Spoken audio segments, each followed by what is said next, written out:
Good morning, everybody. We are Clockwork Productions 2. I'm Luke. This is Fraser. That's Tom. We are here to do a evaluation of our media work from A2. So let's begin. In question 1, in what ways does your media product use, develop, or challenge forms and conventions of real media products? Alright. Okay, so let's start off with the obvious.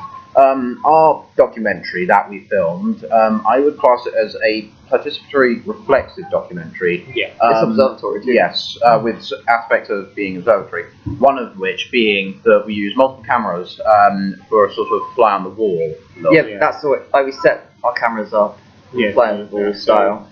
I think it just works well with that kind of area. Yeah, so we kind of like had them off to the side. They wouldn't move. It's similar to how the Educating series films theirs, in that the camera itself doesn't actually move, but you see participants move from one shot to the next, and it just simply cuts to that one. Yeah. It's also similar to the Bear Grylls style in that how we've introduced it with like this one professional presenter who brings the show in. And then later you don't really see this person again, but they provide like a sort of narration of events. There's a running like commentary. Yes, like voiceover. So there is rarely an instance where there is silence. Speaking of which, another convention, we avoided the use of non-diegetic sound like music and sound effects. The only place we really used it was like in the intro, and then like for the theme, the flashback of the last episode. Because it's not really needed. In this documentary. We sort of thought that it would impede on the actual action going on, and it would sort of made it seem like cheesy or something. Yes, it sort of lose its realism that we created throughout this entire scene. Yeah, because like the way we did it. Like we wrote it to be like a psychological analysis of like isolation. Yeah, the music wasn't needed. I think if it is in, it will just seem like a movie almost. It wouldn't really work in that sense. I think it was definitely the best idea not to include it. Yes. Although going back to what we did say, we did create a title sequence for this, and we use like certain music for that, and we presented that as our theme music for the show, which comes up later in one of our ancillaries, but we'll get to that later. But this title sequence is also a sort of convention in itself, simply because it presents the show, and it also generates enough intrigue about the show to keep watching. And it's also seen in other documentaries, like going into the island specifically. You can see it on the island, then you can see it. I think there's one in the Educating series. There's actually another animated opening. Yeah, as well as the animation, we also have the presenter bringing the show up, bringing people up to speed. As like, but much like things like Mythbusters, we also had a professional available. The psychologist. What we did here is there was a brief interview with the psychologist. And like giving her opinions on like the arguments, like how one of our participants will do in the challenge. However, there was in doing this we did present the convention as well, because A, she's a professional, and B, it was made obvious she was a professional through multiple cues, such as Fraser said her outfit. Her outfit. Fraser introduced her as a professor at Brunel University. Yes, which we'll get on to is sort of how we use like little name preceded by name. Yes, and these little excerpts at the bottom side of the screen that just provide a brief overview of it. So like Joss, call center operative. Giles, Horn, unemployed. Yes, so we had way too much fun with that one. But yes, again, it's a convention, so we don't just assume that people are going to learn the names, and we actually like provide brief buffers for people. So someone's just tuning in, maybe. Yeah, and then people to catch up. You know, it's a lot of documentaries do that kind of stuff. It's just the best way to introduce participants. Speaking of tuning in, we also had like this whole coming up segment. Which like included brief excerpts of what's going to happen. And again, this was not a whole lot of information going on about the show in the grand scheme of things, but it did show like enough to present a sort of intrigue and get people interested in what's going to happen. I think also going back to emulating like other documentaries and conventions, it does a lot of things we see. For example, in Big Brother, in the island, I think even in Mythbusters, in some cases we see the coming up segments of we might see like a fight starting to happen or Yeah. experiment happening in terms of Mythbusters. So we wanted to try and emulate that style by including the idea of the argument between the guys when they're talking about the first community. There were participants leaving, like, Yeah, who that's it. didn't like being there. Yeah. To briefly touch on participants again, like, it's kind of unconventional because the way, like, they look really young. We did discuss this, and we thought that some of the participants Look old enough to, like, say, oh, this person is 30. they look, but some of them did look what could be regarded as too young, because it sort of looks like they're teenagers. Although some of them could pass for over 20, not all of them. That's what we did. We had one of them, like, be aged 18. Tom was the 18 one, like, So- I think Giles was 20, like, the other Tom was 22. We sort of just played this off and just changed their ages regardless of how they looked. Yeah. Yeah, it's kind of countertypical to use, like, someone so young.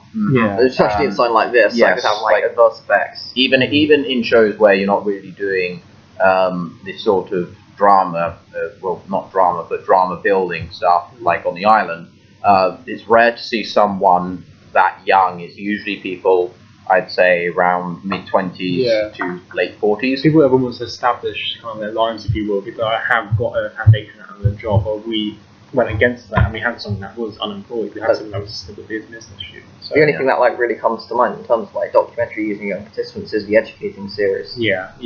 But that's not, like, taking them, like, out of their, like, comfort zone. One other thing that might have broken convention slightly is the amount of participants we had, because in shows like this, like in the island, you're going to hear a lot about that, trust us. And even Big Brother, it usually starts off with quite a few participants, like 10, maybe 20, depending on how big it is. Like, just dwindles in numbers. Yeah, so what we did is to basically save time gathering as many people. We sort of established that we're part way through the documentary. Like, what, and that, 3 weeks? 2 weeks. Okay. Yeah, 2 weeks. So people have left for whatever reason, which actually comes up in our ancillaries, where we discuss briefly why some people left. But again, we'll get to that later. Like the opening sequence, kind of like Fraser just automatically establishes people have left and now only 4 remain. Like, we interview a previous participant coming up. So we sort of built it up similar to the island in that people go in, but people can leave whenever they want. Yeah. And we also established this in the actual documentary. If you listen carefully, there's one point where Giles makes reference to a panic button, which he says is quite tempting in the grand scheme. Also, it says it's his ticket out there. So it's sort of like we build a convention. Like in all shows like this, there's always some sort of way for them to leave, or like for other people to get access to the cabin if there's like the need arises, like someone has an accident or someone is hurt. Or stress is getting to them. Yes. Back to that old interview. So another thing we did, which is sort of akin to the Big Brother series, was the video diaries. Yes, video diaries. We just what we did for these is took them to a separate room to film. So it's sort of conventional in the fact that we had a video diary, but it breaks away from Bear Grylls. Again, Bear Grylls. Yeah, it may not seem as realistic, really. It's just like a place for them to like document their thoughts. It's sort of similar to Big Brother in the fact that we actually brought them into a separate room, and they're not physically holding the camera and moving around with it like they would in the island. I'm sure it's not like even that disconnected from like the main room at least, because we just see Joss going there. Yeah, so we established it's not that far away in the grand scheme of things, but we sort of present this idea that it's in a separate room that no one else can access whilst they're doing video diary. So there was also a lot of conventions kept through use of my mise-en-scène. Simply because, like, we made them all wear casual gear. I say made; they sort of just turned up in that. But like that also goes like back to it being like realistic. Like we construct very similar to. Yeah, I can go back into ideas of the island Bear Grylls, Big Brother and Mythbusters, because you always see them in their own clothes. Like, so we wanted to end that idea. Also, put them in uniforms. It just wouldn't make any sense. Yes. But like we just had to be careful, like with that, because where the dehumanized or whatever. Yeah. Yeah. I mean, so like, while it is scripted, like, as an actual documentary, like, there are it certain wouldn't be good. documentaries that did have this sort of uniform idea. So either way, we would have been keeping to convention simply because it depends on how we played it up. Because on the one hand, on how we did film it, we just simply said it was an experiment. But on the other hand, we could argue that it's an experiment focusing on like the effects of prison. Yeah. So we could simply discuss how this sort of stuff, why they're wearing uniforms or not. But we decided to keep them in casual clothing simply because it was easier. Yeah. So, but it also stuck to the conventions because, once again, Bear Grylls, ding, they don't wear uniforms, so we did it too. And then going back onto missing scene is also continuing missing scene. We talked about the beds that were used. It's a very small thing that the beds kept the conventions of these sort of things, because they're very basic. So I think actually one of them was partly broken, so that can kind of really do conventions. And also they were just in the part we were using, so it was just easy for us to use and it looked to be a distinct. Yeah, but maybe like having them on location, like in the same room. Yeah. Like it did promote the whole idea. The idea that like this is where they live. Yeah. For the set Yes, it was just it sort of how cramped it really was, and they weren't just like retiring at the end of the day, going back to their houses. They were stuck here, so it promoted that whole idea of verisimilitude. And to think there were 6 people with them beforehand, and it only looks that cramped, you know, it really going back to that really does show that. Yeah.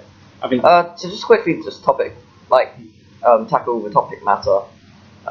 You know, like the whole idea is kind of countertypical in itself, as like you rarely see things that like voluntary isolation. Well, you do have isolation documentaries such as like Sounds of Solitary. That's involuntary. Yeah. Like if you see like a documentary like a child who's been locked into a room or something for like their lives, like they didn't choose to do that. Although we sometimes get stuff like Big Brother, where they are sort of voluntarily putting themselves in the house. There, it's sort of they have luxuries available to them. Well, as far as I know, I don't really watch the show.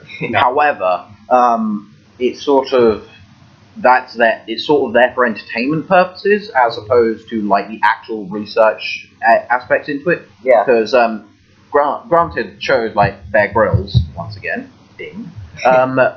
It's granted people watch it because it's entertaining to watch people do this, but it's also quite fascinating to see just what people can do in this sort of circumstance. So we're just on an island. Yeah. That's like all they have. We sort of break convention because we seem to focus more on like the psychological aspects of what's going on, as opposed to just simply watching them like bicker and argue.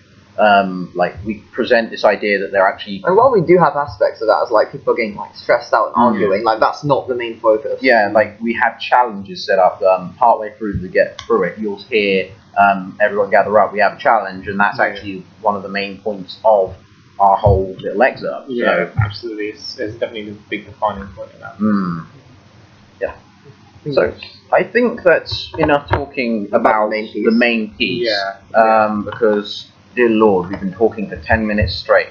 Yeah. So going on to the ancillary part. Let's talk about the radio. Yeah, that's a good place to start. Okay, so as Luke touched on earlier, we did use the opening theme in this advert. Yeah. It sort of like started out. Yeah, it creates a sort of link between the two. Yeah. The main piece and like the radio, just like make it more cohesive. And we also tailored it, the actual advert itself, to fit in with this excerpt that we were using, so it actually cuts off at the correct point on the 30 seconds mark. So it's not. So it's like of a good length, but like it still intrigue people to come watch it. We presented like a sort of mystery about the show through the little sound bites that you heard from the show. Help intrigue people, like started off just kind of like a little humorous, like, oh, do you want us to go like here? Let's go on holiday to get locked up in isolation. Yeah, it's gonna be like hearted feeling, but then take that away and showing how stress can really affect, you know. So like the arguments, like your commentary, like the music, it's all like stark contrast to the happy nature of stuff. Going back to like the second half of the advert, where it juxtaposes greatly with the opening, where it seems like upbeat and then it goes into this sort of dark phase. Using Fraser to sort of introduce the show at the very end, I sort of liked in that it sort of creates a link to the show more than just simply saying this is the show, like a nameless character. But here we've actually presented the presenter himself Yeah, I think the thing it said, part of it. Join me, Fraser McPherson, for the cabin tonight at 9. Yeah, just get which is another convention because we've actually established that it has a time zone on a channel, and actually we forgot to mention that at the very beginning of our documentary we had like one of those Channel 4 idents. Yeah. However, as I understand it, those have changed recently, so that might be wrong. Yeah. But the fact remains was a thing at least. Yes. Like how BBC starts off with like that red one. Yes. Yeah, so it still links, it's conventional Channel 4 specifically, which is still good. Not necessarily just Channel 4, just like in general. Even if just like moving away, it has been the case before. Absolutely, I definitely agree with that. But back to the radio advert. One thing that perhaps we overlooked is that although we created imagery for it, listening back to it, it sounds more like we've given them the task of escaping. But with the benefit of hindsight, that's not good. However, it's good and conventional in that we presented this sort of imagery. Possibly like reflect their feelings. Like, do they want to leave? So we presented the idea that A, they want to leave, and B, it's difficult. And it's created sort of intrigue, like, oh, what's this? Is this like an escape show? And they're sorely disappointed. So you won't find that's a documentary focusing on as such. So in a way, we have created a good trailer for the show that's not necessarily reflective of the final product. However, it's still reflective enough that it's not completely different. Yeah, it still links the shows together, but then going back to the point, it does. I can see what you mean. It does sound like they're trying to get out. It does sound slightly like an action movie. But I think it still links together the idea of the event at the end. But I think that might just be it, unless you want. Oh, we also got Twitter set up for it. Yeah, I didn't mention Twitter. Yeah, so that just advertises the show. It's like has relevant pictures. Briefly touching on the other ancillary task, the double page spread. Yes. So we have a interview with our presenter, Fraser. Like this helps like shed some information on the shows, like maybe his opinions on the matter, because like as we wrote it, like the show's ongoing. We also have the fact files of each of the participants. I think that really helped in terms of documentation. We also created a sort of link through the sort of colours we used and text style, because if you look closely, the title of Double Page Spread is actually very, very similar, if not the same, to the ones we actually used in the documentary itself. As well as sort of like the matching colour scheme of using the sorts of greys and reds that might appear in the show.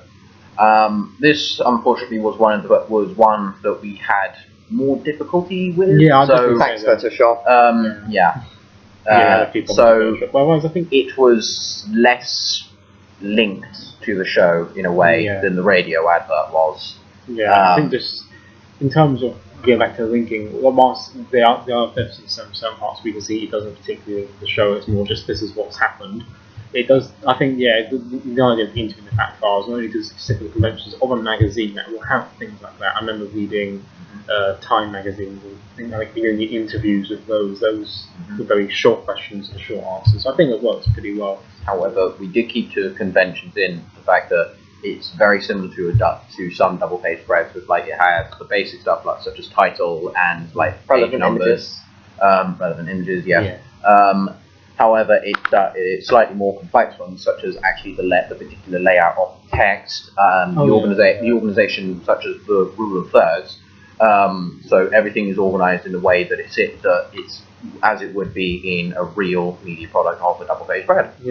I think I'm basically done now. I think that's yes, sir. I think that covered us. So this has been Clockwork Productions 2. Thanks for listening. Sorry for wasting nearly 20 minutes of your time.